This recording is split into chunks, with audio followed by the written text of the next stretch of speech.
एक गोष्ट खरी आहे की संजय राऊत यांच्या सडलेल्या मेंदूचं ऑपरेशन जोपर्यंत उद्धव ठाकरे स्वतः करून घेत नाहीत तोपर्यंत या महाराष्ट्रामध्ये खऱ्या अर्थाने वैचारिक पातळीवर सभ्यता राहू शकत.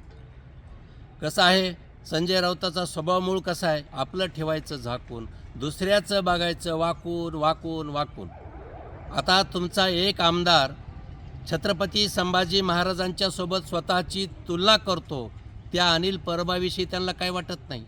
आणि मग भैयाजी जोशी राष्ट्रीय स्वयंसेवक संघाचे ज्येष्ठ अधिकारी हे जे बोललेत नाहीत, त्यांच्या बोलण्याच्या तोंडामध्ये त्यांच्या काहीतरी वेगळं शब्द टाकायचे.